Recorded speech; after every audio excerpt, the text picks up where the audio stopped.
Hey everyone, George here, the Disney Family Man. Welcome back to the channel. I know it's been a while since I made a video. You're probably thinking, what is this guy doing? He's coming on, he's going off. Well, it's the holidays, folks, so just bear with me, and I appreciate it. But today I have a very special guest, a dear friend of mine, that she's also part of the Grand Circle Tour podcast alongside with me, and we had a lot of great conversations on the podcast, and we're going to add another one onto my channel. I have Kris Banas. Hey Kris, how you doing? Hi, I'm great. I hope you're doing well. I am. Welcome to the show. Thank you. It's so nice to be here with my favorite bellhop. Yes. Luckily, I'm the only bellhop part of the podcast, so It you is. know we can enter in the twilight zone. Right. As I mentioned in the intro, we're gonna talk about your trip report for your latest trip to Walt Disney World, which I'm for sure you were so excited to be back as I was back in October. It was such a breath of fresh air. And so let's start off. Let me ask you, what was your initial feeling once you touched on in Orlando International Airport and you got to Magical Express and made it to your hotel and all the sights, the sounds, the smells all just came back to you? What was your initial feeling? Well, first of all, there was only like 10 people on the Magical Express with me. So I'm thinking to myself, if this is any indication of the way the rest of the trip is going to go, I'm going to be really happy. Now, when I got to my resort, my room was not ready yet. So I had to go to the desk, and it actually took, I was probably there a good 20 to 25 minutes because there was like four cast members working at, checking people in, and they were all on the phone with the same people. So they were all on hold. One was calling right after the other. And so they were all on hold. And finally, the lady that I was working with got through, and I had requested a particular building at Art of Animation to stay in. And there was a method to my madness. Um, if you've ever been over to Art of Animation, you know that the Skyliner goes there now, and it is extremely convenient to use that going to Epcot and going to Hollywood Studios. Well, I was in the Little Mermaid section, and I had stayed in that section before, so I knew the layout pretty good.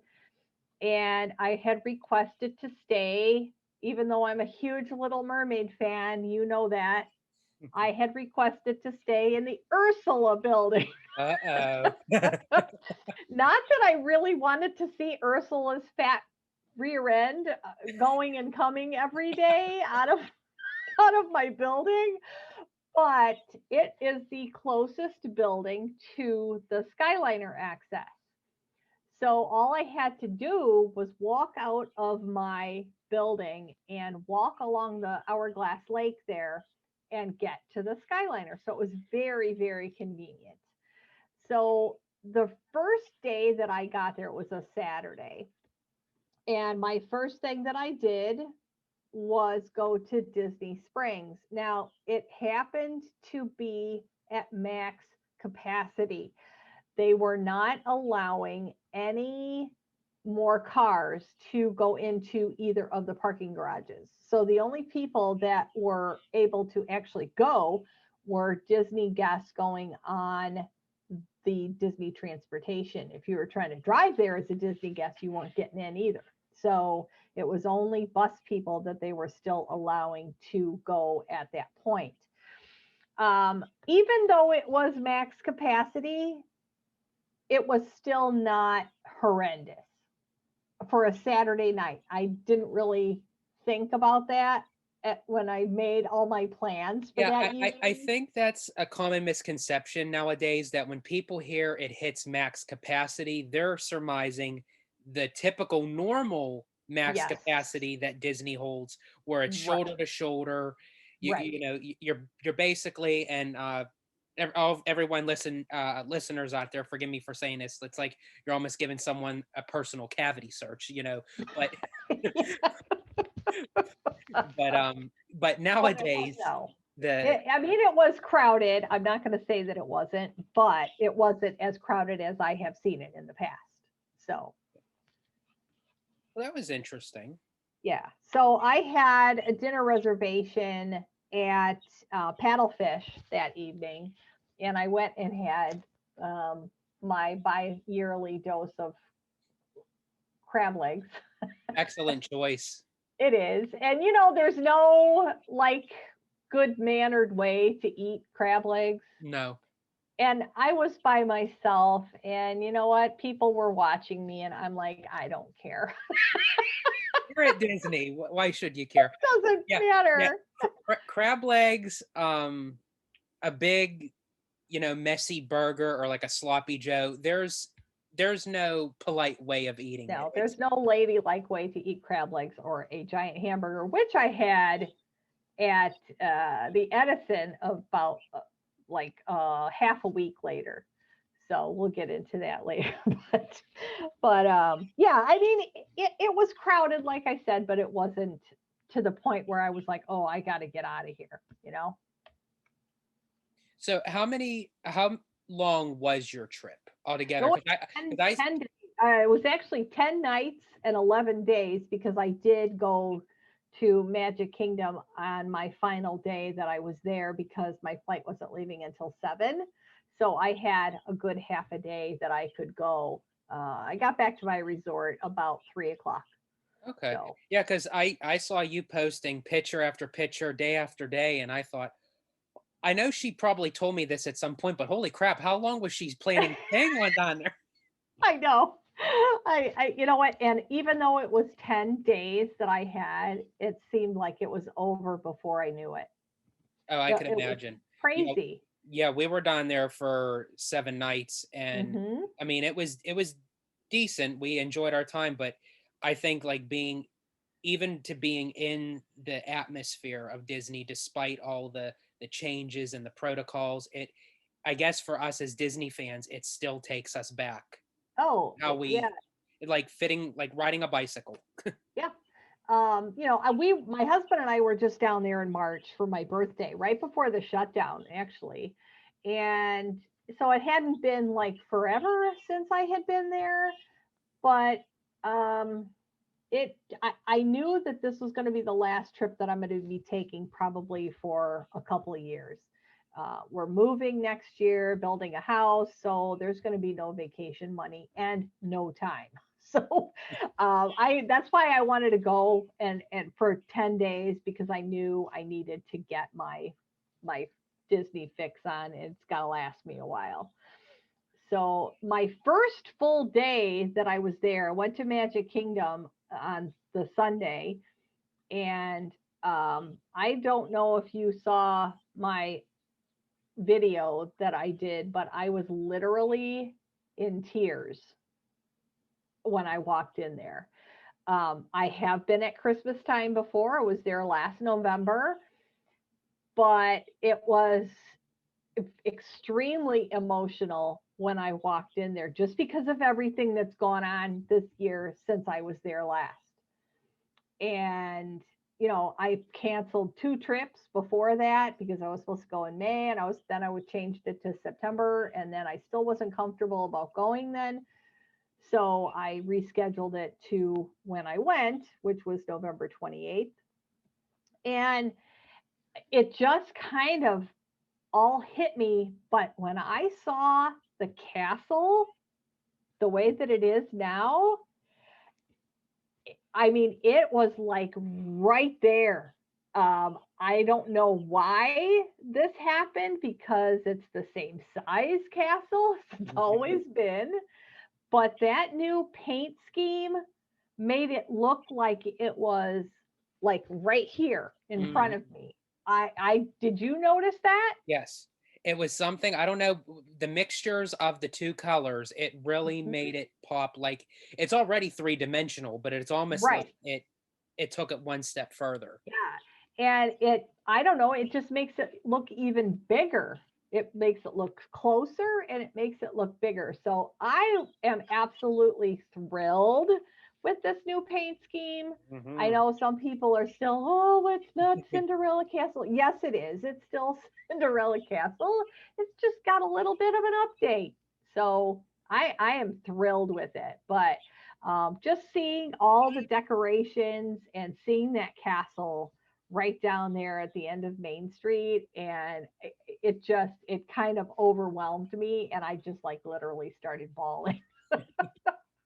Now, did you have that same reaction for each time you went into the different theme parks, or was it just the Magic Kingdom? It was, well, Epcot is so torn up, it's kind of like you have to, like just deal with the way that it Yeah. is right now. Um, and going into Hollywood Studios, I was kind of like that because I love the retro decorations that they have there. And Animal Kingdom, I love Animal Kingdom, but I don't get emotional about it like I do Magic Kingdom. So So that one. what were some of the activities you did on your very first day at Magic Oh, Kingdom? Because uh, you were probably just overwhelmed to say, okay, what should I do first? well, the first thing I did, because it's a tradition for me, is I went on Pirates of the Caribbean. That is always the first attraction that I go on when I get to Magic Kingdom. It was the first attraction that I went on when I was 18 in 1976, and it was the first attraction that I took my kids on the first time that I took them. So it's just that's just a thing. It's Yeah, I My trip is not doesn't seem right unless that's the first thing that I do. perfect. Hey, everyone has their traditions. Yep, we do.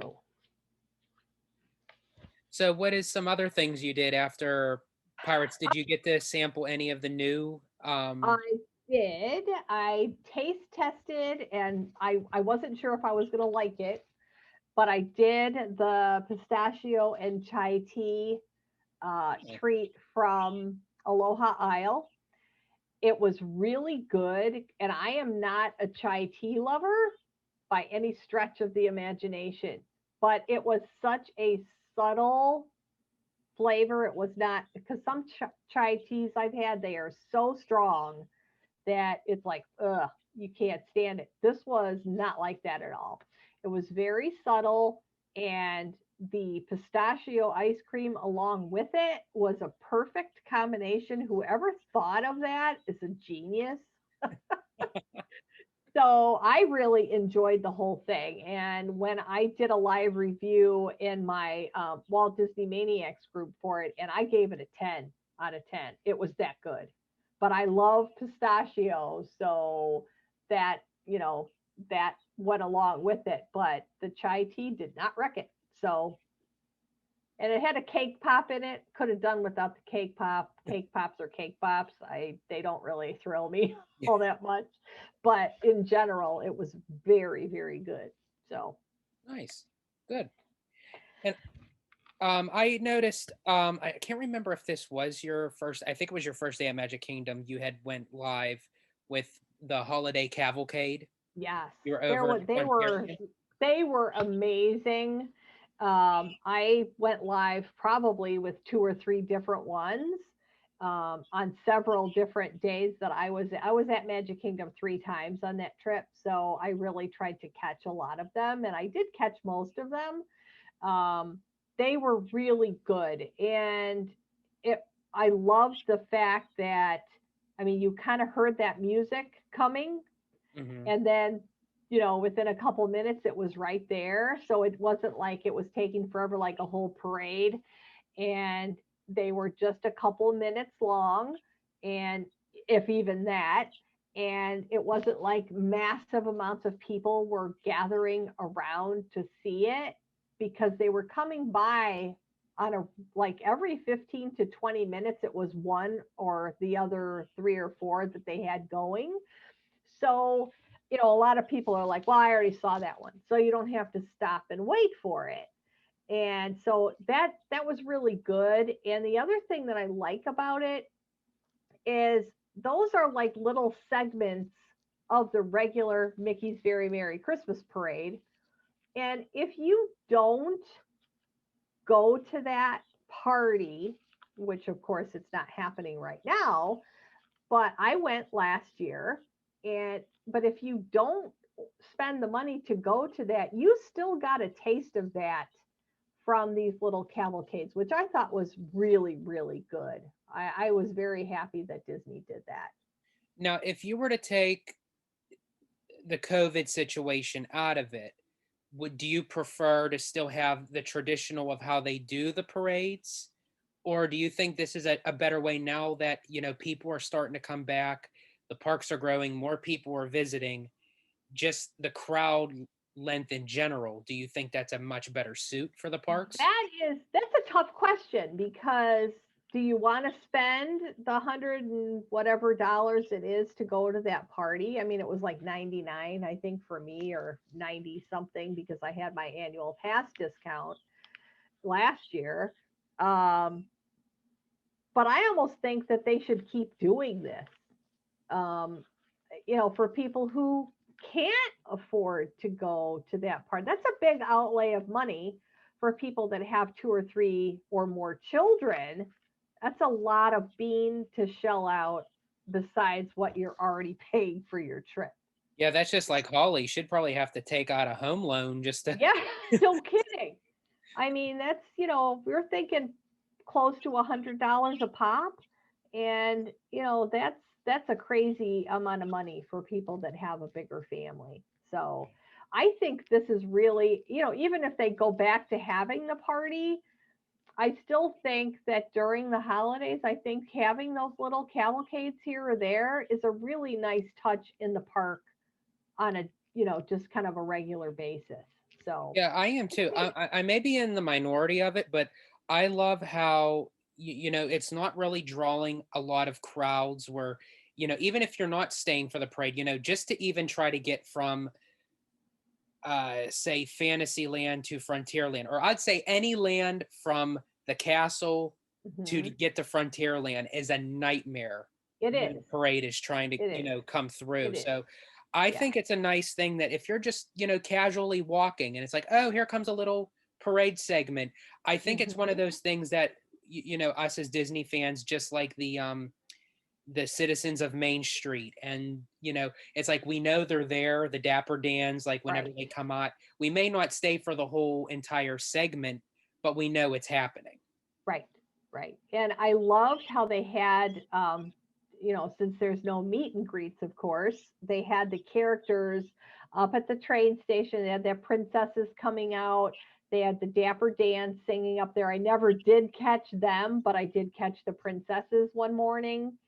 They had Chip and Dale over in Frontierland up above, behind a railing up above, interacting with people. I saw the Muppets because they were back doing their thing in Liberty Square. They had some of the Country Bears up on the roof, not the roof, but the railing up on the Country Bear Jamboree, and they were just here and there, and it was just a really cute thing to see because you can't take advantage of meet and greets right now because of the situation that's going on. Did you see Merida? I did. She was always leading the princess portion of the cavalcade. So she was on horseback. I saw her twice, and then the princess float was behind her with fairy godmother up at the very top. Did they So have that was several cast members surrounding the horse with gigantic pins just in case balloons started to fly by? no, I never saw anybody with giant pins, but they did have like four cast members along, two on each side of her. So um, I think that they learned their lesson after that one Yeah. incident that they had. So, as far as for your first day, did you do any more rides? Was it more like of a sightseeing type thing? Just It was kind of half and half. I did. I as I said, Little Mermaid's my favorite, so I had to go and do the Little Mermaid attraction. Absolutely refused to stand in any long lines because that's not what this trip was all about. It was Mhm. about being there and going on attractions if it worked out. I think I only actually went on maybe four attractions that day, but it was just more about being there. And I never pushed myself to the point of exhaustion because that was another thing I did not want to do. I didn't want to tire myself out. As we know, I am no spring chicken. And I walked, what was it, 75 miles on that trip as it was. So not too bad for an old broad, huh? Yeah, not too bad at all. Plus, with you having Oh, 10 days, I think what a lot of people do is they like to try to hurry and get everything in. And yep, that's the beauty part, that the longer you actually stay, that yep, you can actually just kind of do as you did, soak it in, yep, enjoy the sights, yeah. pace yourself. And then, with the parks closing a little bit earlier than what they normally do in normal times, um, a lot of them were closed by 5 or 7 p.m. So I was back in my room like by 8 every single night, unless I had a later dinner reservation. So that was kind of nice too. I was in bed by 10 o'clock every night, and I don't normally do that when I'm there. Yeah, that sounds very familiar of what we did. I was like shocked to high heaven that, Yep. because I remember we went, we were lucky enough that we went to Magic Kingdom on a weekend, on a Saturday, and it was a special weekend where they stayed open till 9. So Yeah. we got to see Main Street lit up and everything. But then the next Yep. time we went to Magic Kingdom, it was closing at 5 or 6, and the Okay. sun was still out. And I was Yeah. walking, and I turned back to look at the castle, and I thought, "Wow, I never thought I'd see the day that I'd be exiting out of Magic Kingdom while the sun was still out."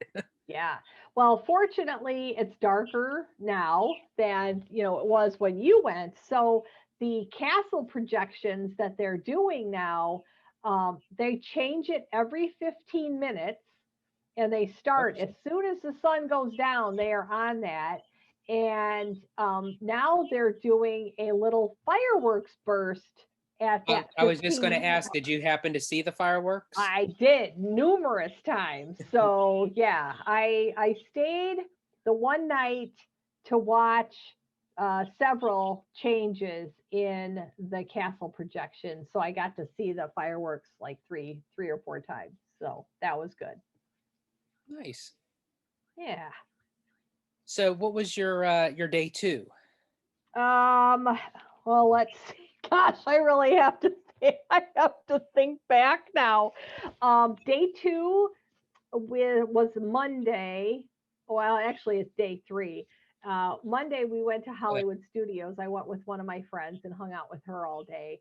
And, that was a epic fail with the boarding group That was good. for, That was going to be my biggest question out of this whole thing. yeah, What was Rise the of the process Resistance. for you? I went to Hollywood Studios twice, didn't get one for either time. The first So you never got to experience Rise. I did in Oh, March. Yes. oh, Paul and I went on it in March. okay. So yeah, I did experience it. So it's not like I've never been on it. So I wasn't totally heartbroken. I was disappointed, but not like crushed, right? So At least it wasn't Ratatouille. yeah, oh God.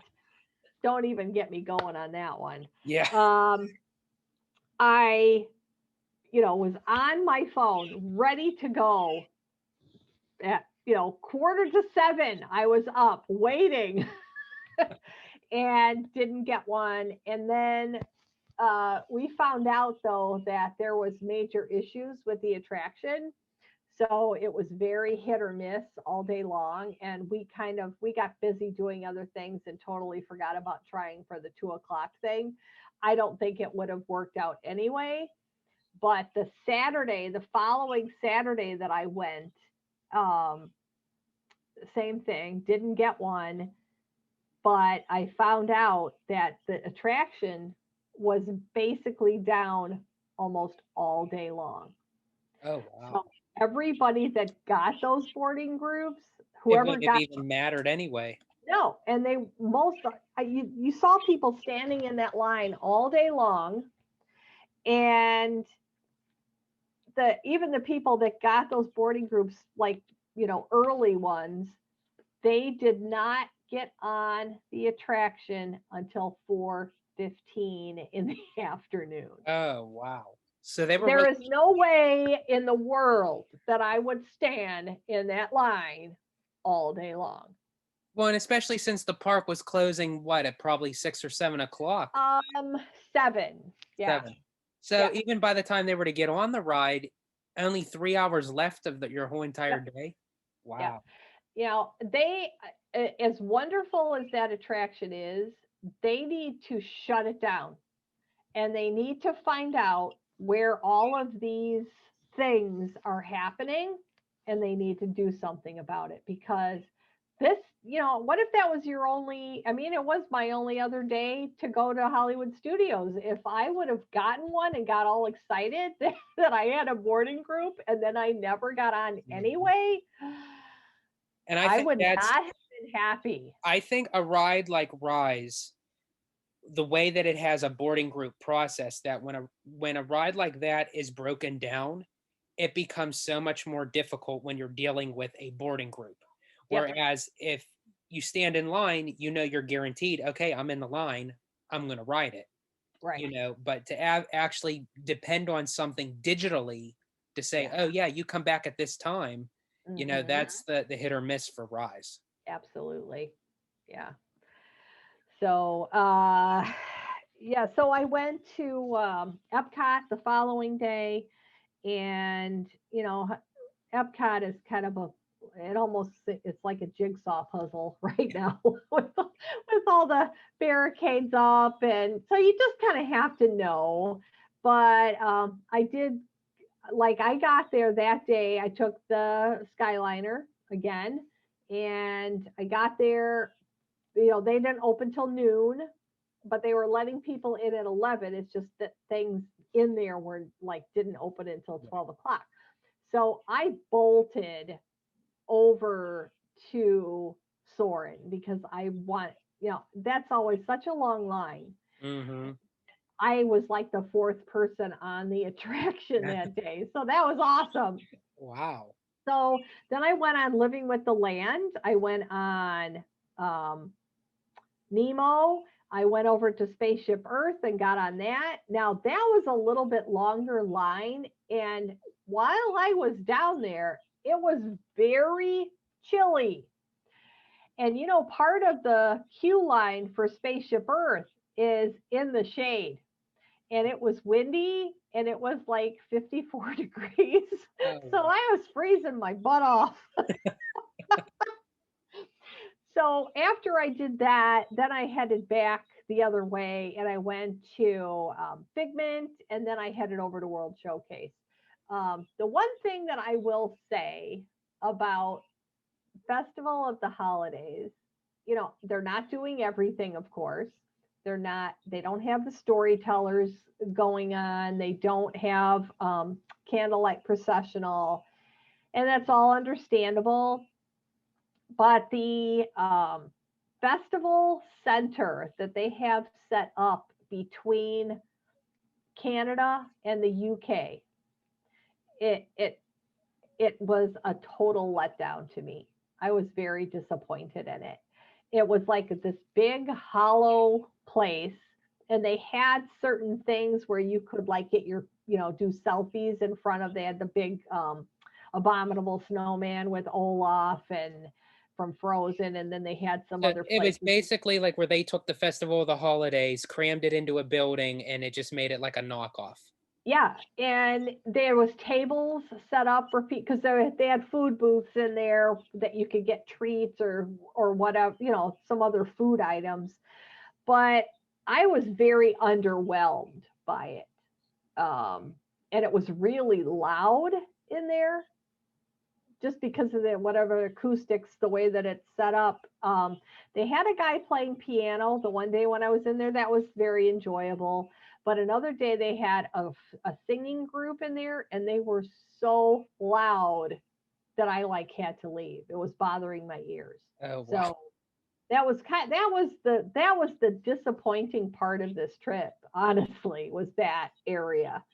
I had like the one food booth uh out in World Showcase over close to Morocco. They had the pastrami sandwich, Hmm. and that was absolutely delicious, but they put too much mustard on it.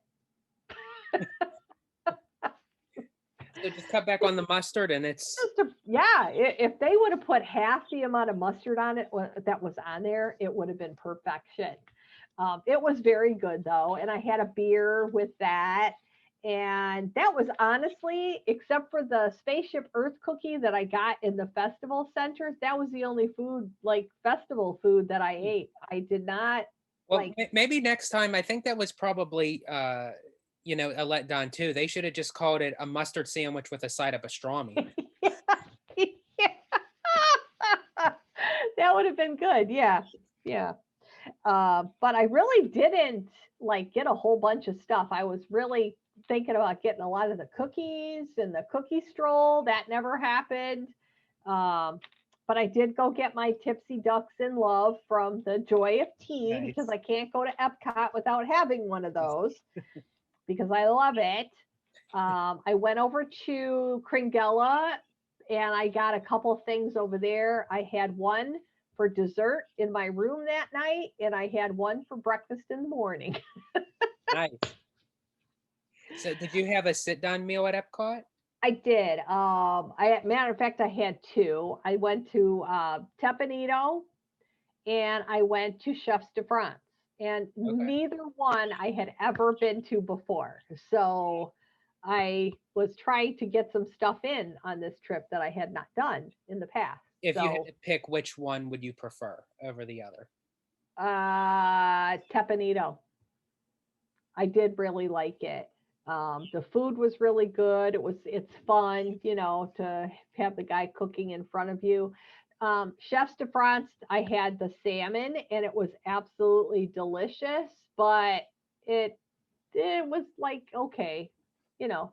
I mean, the food was great. Yeah. The place itself, I could take it or leave it. So Now, did you stay the whole day up until Epcot closed, or did you nope, leave early? no, I left.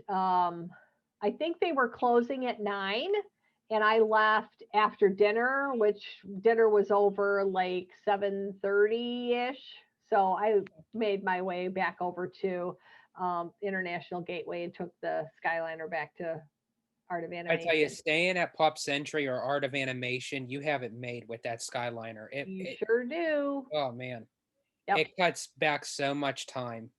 Yes, it does. Even with having to transfer at Caribbean Beach, it still was very, very handy. Yeah, Matter of coming fact, from the coming from a one day, mistake on yeah, the one day I took the Skyliner over to Caribbean Beach and then switched over to, I was going to the Riviera for brunch at Topolino. So again, it was just real convenient for me to take that over there and not have to spend money on a lift. wow, how was the brunch at Topolino? It was very good. The character interaction, of course, they don't come to your table, but they come close enough where you can get some decent pictures. And they come by.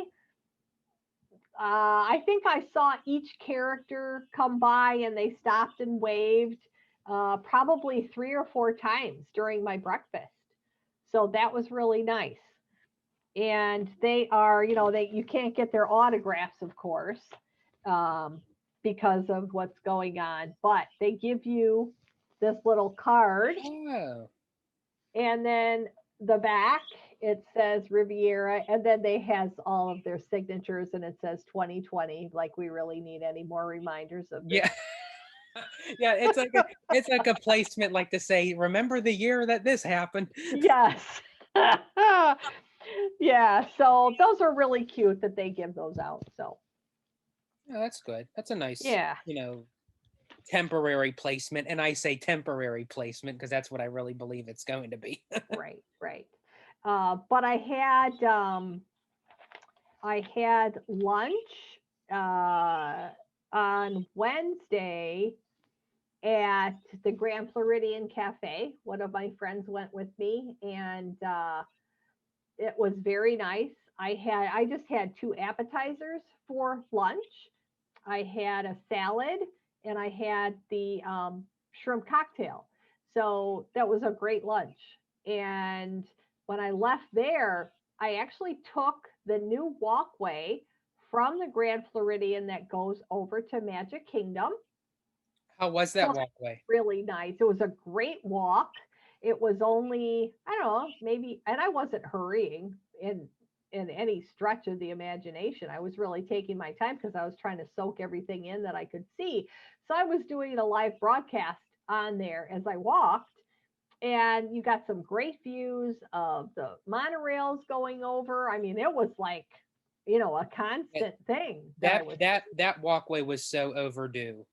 Oh, it sure was. And it's a really nice walkway.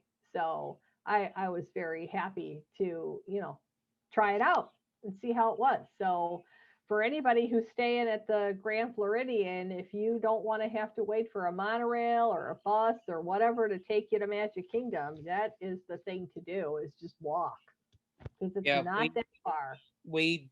Jess and I stayed there 2 years ago. So it just so happens I had to wait 2 years for the walkway to come Yeah, through. So right. there's my luck. There you go. Yeah, but it was a really nice walk, and it was very convenient to, because what I did, I wasn't going to Magic Kingdom that day. It was actually it was kind of an off day for me that wound up not being an off day. I did a park reservation for Epcot as kind of a just in case I decided to go over there, which I wound up doing. Um, so I took the monorail and went to the Contemporary, and I had one of the holiday treats over there at the Contempo Cafe. I had the Yule, it was a peppermint Yule log, and it was so good. I was like totally shocked. I was expecting it to be overly sweet, but it That's was what I was not. actually thinking because when I think of a peppermint log, I'm thinking that's going to be, No, you know, it wasn't. The cake was not overly sweet, neither was the ganache they had on it. So it was really good. I was very pleasantly surprised. nice. So So yeah, so kind of, then I took the bus from there over to Epcot, because of course the Epcot monorail is not running right now, which would have made it a little more convenient, but it isn't. So it is what it how is. was the bus rides for you? Were they overly crowded or No. because it wasn't for us? I was shocked at how empty the buses were. There was a couple occasions when they were a little bit full, but the way that they have everything divided up into sections, and they assign you a section to sit in, and I'm sure you probably experienced this as well, where they have the dividers in between the sections. So you're not sitting right next to somebody you have no idea who they are or what they've got or whatever. I felt very secure and very safe on the bus, health wise. I actually, as far as the buses go, I actually prefer it that way because one, you're guaranteed to actually sit down, Yes, and no two, standing. you're not walking off the bus thinking, well, that person I just sat next to, they owe me a dinner. Yeah, that's right. I was very happy, and honestly, several times during this trip, different parks that I went to, I was the only person on the bus because I Oh, wow. wasn't going first thing in the morning. I was going a little bit later. This happened to me numerous times. So, or there was like three or four other people on the bus. It was great. So I would love to see that continue, but we know that it won't. But Yeah. anyway, yeah, that was great. So I was very happy. Yeah, I think, at least once out of all this that we could actually say that we had a bus to ourselves or, Yep. the line for this attraction wasn't as long. I think Yeah. in Disney history, we will probably, hopefully, never see that again. So Yeah, it's, yeah. you know, Now, but I want to give a couple tips to people who are planning on going, you know, in the near future.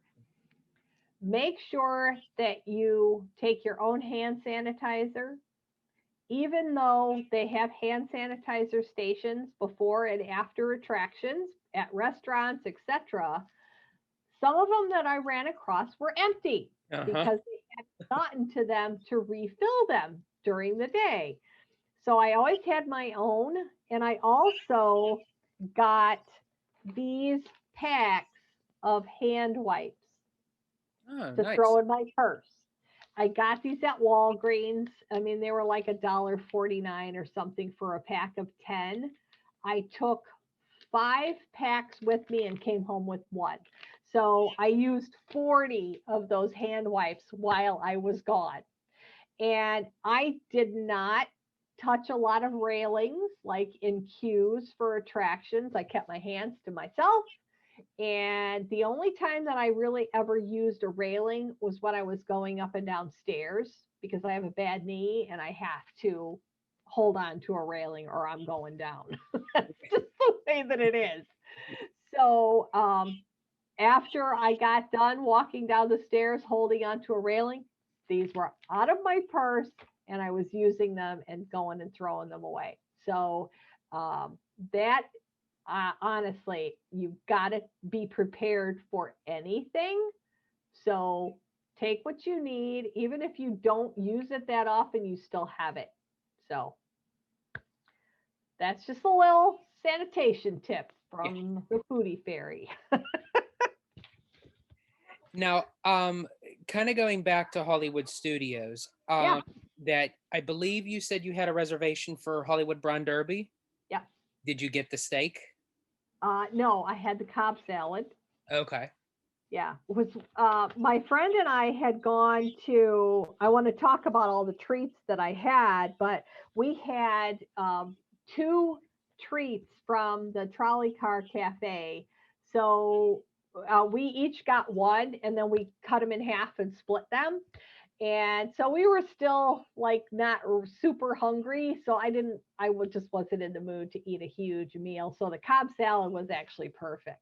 Nice. So yeah. Good. Yep. And then for Animal Kingdom, what was your activities for Animal Kingdom? Because unfortunately, right now, like they don't have Festival of the Lion King, Finding Nemo Right. the musical. So, Right. was there Yeah. anything like extra that you did to kind of fill in those gaps? Just real. I took in the sights this time, and really paid attention to everything around me. I did go on the safari a couple times. I went over to Pandora and just really walked around. I knew there was no way I was going on Flight of Passage because that's just the way it is. I didn't feel like standing in that big long line. I did go on the Navi River journey, which I love, and because that was only like a 35 to 40-minute wait, so that wasn't too bad.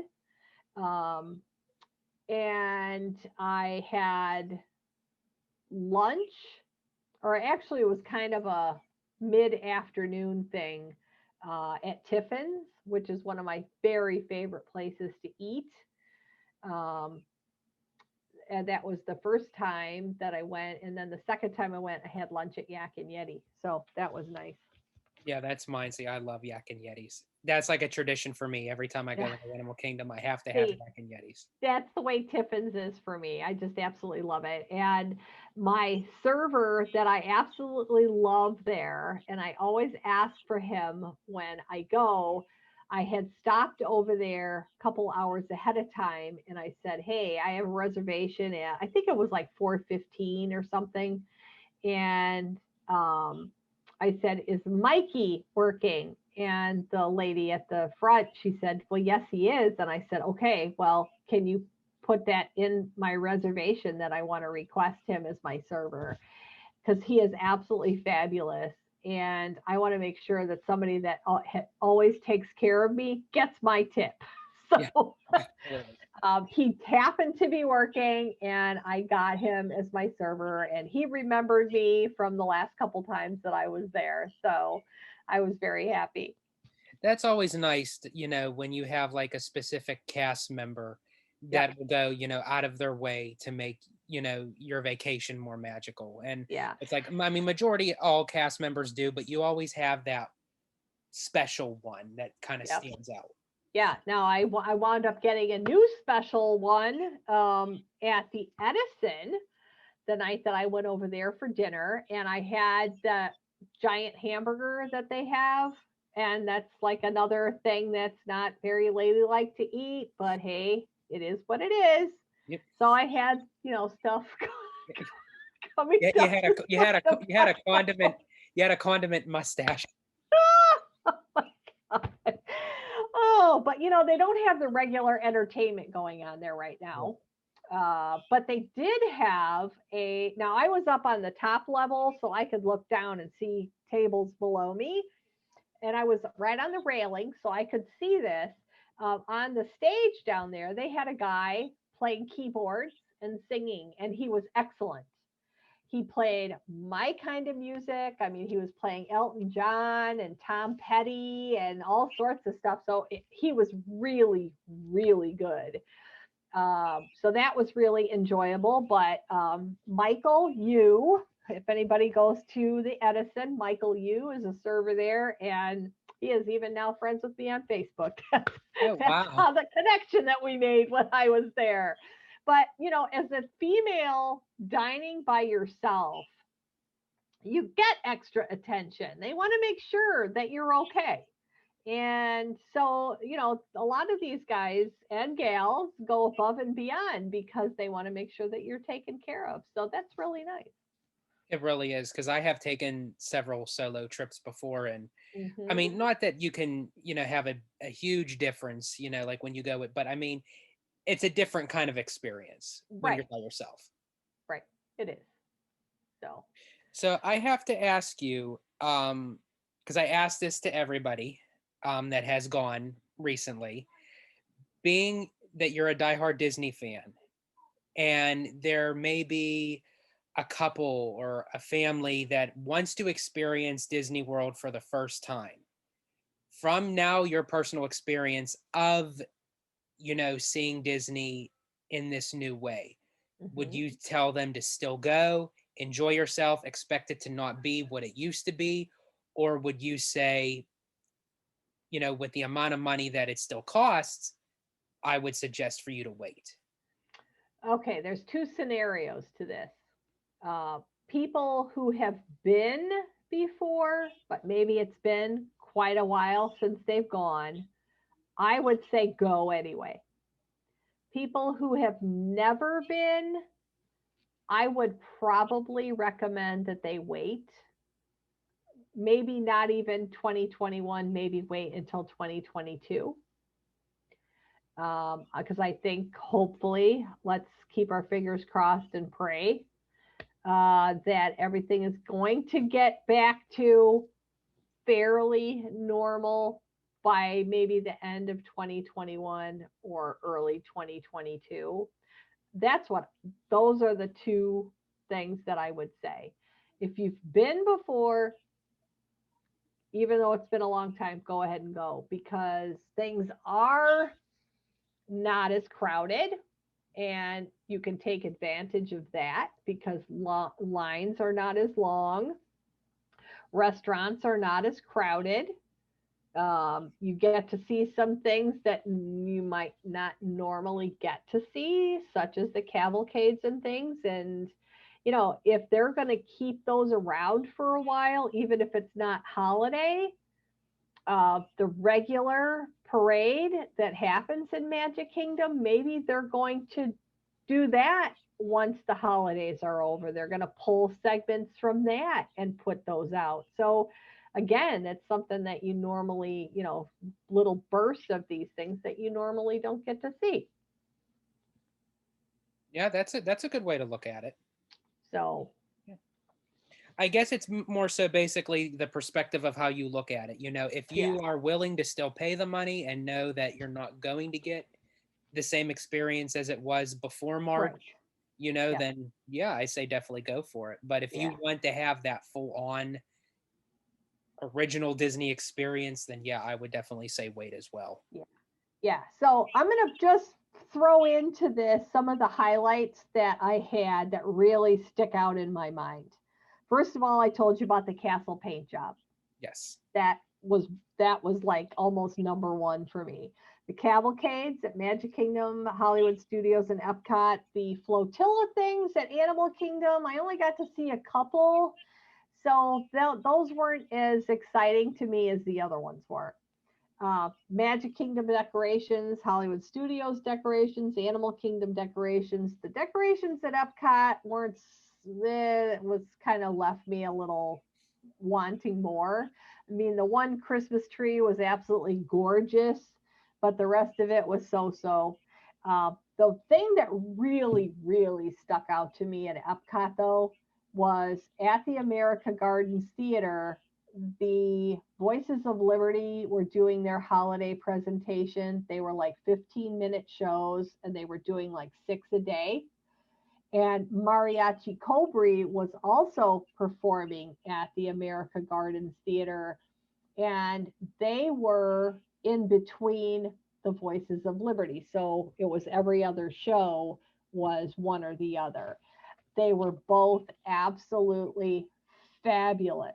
And that is like my Epcot big standout for this trip. So I was very happy that I got to see both of them. Yeah, because pretty much I Um, would say, you know, nowadays, like with, you know, you enter in Epcot, they should hand out a free souvenir as a construction hat, you know, because it's like, yeah. Uh, yeah. And then the treats that I tried. uh, Now, I had visions of me going out in a body bag from a sugar overdose. I didn't do that. I had way more on my list than I actually wound up trying. But like I said, I had that pistachio and chai tea float. I had the Yule log. I had also had the Christmas tree cupcake over at Roaring Forks at Wilderness Lodge. That was really good.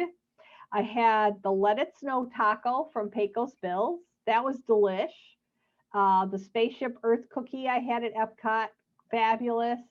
The Menagerie cupcake from Animal Kingdom was really good. And then the two that Darlene and I had that we split was the red velvet whoopie pie and the pine cone mousse thing. I don't even oh, know what to okay. call it. They were both fabulous. So that was my treat list for this trip. So What was your all-time favorite? um I have to say my favorite of all of them was the pine cone thing. Okay. That was also a 10, like the pistachio thing, but it was so unique because of the way that it was shaped, and it was absolutely delicious. I mean, everything else I had was probably at least a 7 or higher. So everything that I tried was really really good. Good. So, What was all yeah, part of the Let It Snow taco?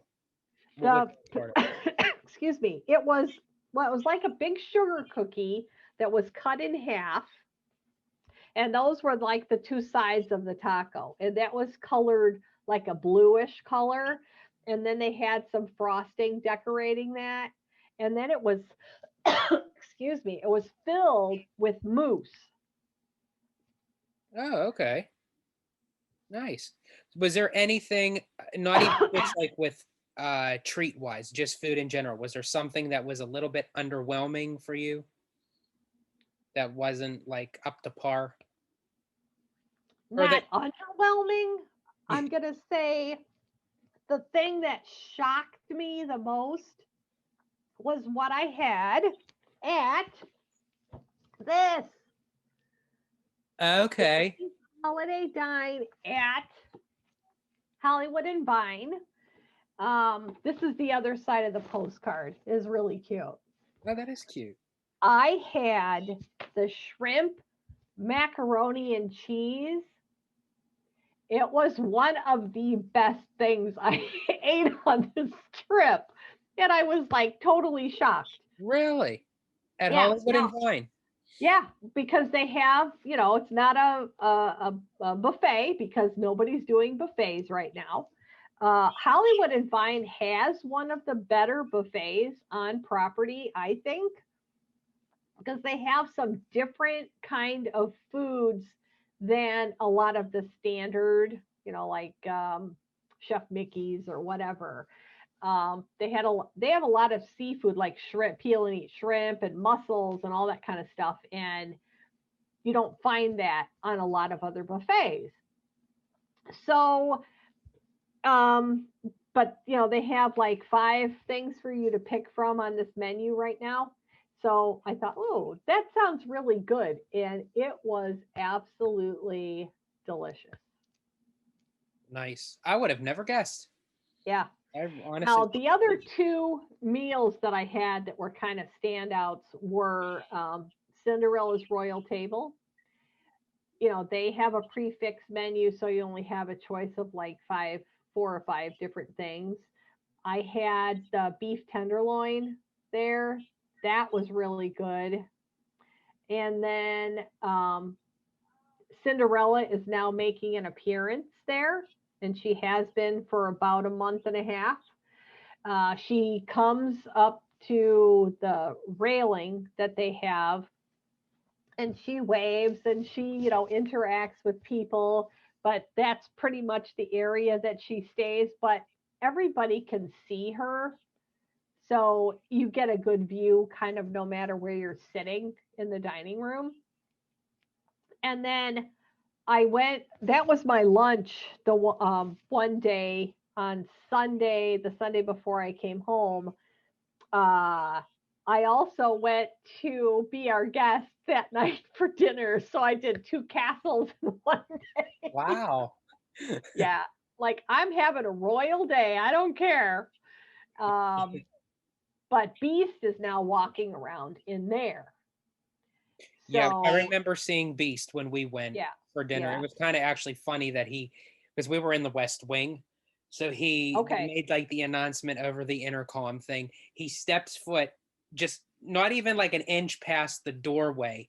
He Right. stands, he waved, stood there for a brief minute, and he just turned around. It was hilarious. Yeah. He kind of, I think they do that just to discourage any kids from running up Running to up. Yeah. him. So it's totally understandable because they do make the announcement, please, please stay in your seats and blah blah blah. And he came through though, I think I want to say 3 times while I was eating my dinner. And so that was really nice. And Cinderella was twice. So I got to see her a couple times during the time that I was there for my lunch. So Where were that was you really, where were really you nice. seated at Be Our Guest? I was seated in the The ballroom ballroom. Okay. and I was against the wall because I was, by myself. So they seat you at a table for 2. And most of those are along the wall. Um, I sat in a different spot though than I have sat like the last 3 times that I've been there. So, um, but yeah, it was really good. And I mean, I like the food in there anyway. So Nice. yeah, I'm just trying to think if there's anything else that I didn't cover. Um, I guess I don't want to end this on a negative note, but I guess it's more of a tip than anything as far as housekeeping goes, because housekeeping is very limited right now. They do not, they come every other day. I did not opt out of housekeeping, but I'm almost kind of sorry that I didn't. They don't change the linens on your bed at all. So fortunately, I had 2 beds because 10 days I was like, I got to sleep in this bed for 10 days and not have clean sheets. Yeah. But So I slept 5 days in one bed, and then I switched to the other bed, stayed in that one for the other And five then days. after the fact that they come in after you leave, they probably thought, wait, I thought it was only checked in as Yeah, one there's person. only one Why? person. Yeah. So, I mean, they know I was by myself. But anyway, um, I kind of wish that I would have opted out because you had the ability to ask for anything that you needed. You could have done it on your phone, on the app. You could call down to the front desk. You could call housekeeping, or you could go to the front desk. So you had a lot of options to be able to request things. So the only thing that I really had to request was um, they didn't leave me any plastic cups for the sink. They were all pre wrapped Mhm. in the plastic. They didn't leave me any of those. So I had to ask for those. Um, but I left a note because I always leave tips for my housekeeper. And so I left a little note saying, hey, can you leave me some extra, can you leave me some plastic cups, and can you leave me some extra coffee cups and coffee, regular coffee? So they did. But then the next time they were there, they didn't leave anything. And I'm like, oh man. So I had to request more coffee cups, more coffee.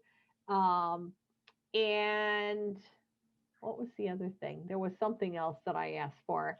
And I did that. I was coming back on the bus. I had to stop in the gift shop, which is right next to the check in. So I went to the front counter and said, hey, I need to request some stuff to be for my room. And she put it all in and she said, if you need to do this again, you can do it on your app. And I'm like, oh, no, I didn't know that. So I learned something. Um, but by the time I left the desk and walked to my room, I mean, it's not a short walk, the Mhm. stuff was already in my room. Oh, wow. Yeah. So, because they have housekeeping stations in the different sections there. Mhm. So there was one like right there. So within 5 minutes, everything was up in my room already. So that was really nice. So there's a huge tip for all you listeners out there that if you're staying at Art of Animation and you want to be close to housekeeping and you want to be adjacent to the Skyliner, stay behind Ursula's butt. Yes, that is it. That is my big tip of the trip. No pun intended. No, no pun intended. So Yes. every time that I leave Disney World, I always become very introverted. And I think as well as all our other co-hosts of the Grand Circle Tour podcast, that I'm no introvert. So, but I become very quiet, and it's Mhm. almost like a preparation for mourning because I know that I'll eventually be back, but it's just something about that last day, and it Yep. just and I'm for sure that you had the moment like Oh yeah. leaving the resort. Yeah, just because I know how long it's going to be before I'm going to get back there, it was extremely emotional. I am very thankful that I was the only person on the bus taking me back from Magic Kingdom to my resort, because I was in tears on that bus ride. And one of the cast members, when I was walking out of the park, he saw me, and even behind my mask, he could tell that I was crying. And he said, are you okay? And I'm like, yes, I just know it's going to be a really long time before I get to go back. He goes, oh, I'm so sorry. And I said, yes, so am I. So I went back to the resort. I had about an hour and a half before the Magical Express was supposed to pick me up. Now, I did not take it. I opted to take a lift instead because I did not want to have the hassle of the luggage situation, going from the bus area and going, working your way all the way back up. So taking the lift dropped me off right at the departure area right by the Southwest area. And I was in there and checked in and on my way to the gate within 10 minutes. Nice. And it was not that expensive. Now, the minivans that Disney has, they're not running. I don't think that, who knows if they're ever going to start again. But just taking a regular Lyft, it was a very nice driver, very nice car. It was only $28 for me to get to the airport. That's not bad. It was very reasonable. And my luggage was not lightweight on the way back. So I didn't have to deal with that either. So I gave him like a $15 tip because he had to deal with putting my luggage in and out of his car. So um, I was very pleasantly not surprised because I've taken lifts around Disney World in the past. But I was very happy that I made the decision to do that instead of doing the Magical Express. So Nice. call me spoiled, but Yeah. that's just the way it is. Well, and I think for us, for how many times we've done the Magical Express, I think like if there's a time or two where it's almost like a better convenience to have Yeah, another option that it's yeah, we're not really losing out on anything. no, no. Because I just found it to be extremely inconvenient to have to get your own luggage from the baggage when I got there, and then having to deal with it, all that way on the way in. And I just thought, you know what, I'm not stressing out over this. And I was really happy that I did that. So that's another tip. If you don't want to have to deal with the bus, get a lift, and it's not that expensive to get to the airport. Good. Yeah. Nice tip. Yeah. Well, I want to thank you for coming on. It was really nice having you on and listening to your trip because I was so excited that when you were to come back, I wanted to hear all the ins and outs of what you thought Yeah. and everything. But if you can give one statement of your whole entire trip, what would it be? The fact that I enjoyed myself immensely, even though I had to wear a mask for 10 days. And people said to me, "Oh, you're going to have all those pictures with your mask on." And I said, "Yeah, but not everybody's going to have those. Mm-hmm. That's going to be something that's really different, from all of your other pictures, from all the other trips that you've taken. That one is going to stick out, not like a sore thumb, but it's going to stick out. Mm-hmm. And you're going to remember that was 2020." Yep. That's going to go down in the history books, and we're going to be part of it. That when the Exactly. kids of the future are going to open up a history book, they're going to see George Washington, they're going to see Albert Einstein, they're going to see Rosa Parks, and then they're going to see me standing in front of the tree of life with a dog mask on with my tongue sticking out. There you go. That about covers it all, doesn't Yes. it? But again, I want to thank you for coming on. I Oh, definitely you're would love welcome. to I'm have so you. happy we could do this. Yes, I would love for you to come back on and talk more Disney. But I thought Sure. before we go, as the listeners know, that we're part of the Grand Circle Tour podcast, but you're also involved in other parts of the Disney community. If you would like to let the listeners know. Sure. The first one is a group. It's a private group called Walt Disney Maniacs. So if you are interested in joining, you can put a request through to join. There's some very simple questions that you have to answer. So just do that, and we will take a look at your request. The other one is WDW Maniacs, and that's a page, and you can just go and give it a like. And we would appreciate the likes. That page has been around since 2012 and still going. So that's it. All right. So there you are, listeners. Definitely check out Kris's pages on Facebook. And again, if you want to join the Disney Maniacs group, definitely. There's a lot of insight, and especially like when Kris is down there. She loves to go live, and she does her live shows every week. It's every Thursday. What was the time, your time for the live show? Live shows are every other week. Every other. Yeah. And they are at 6 o'clock Central. There you go. I let you say the time because I'm at Eastern and we're all over the place. So, I know.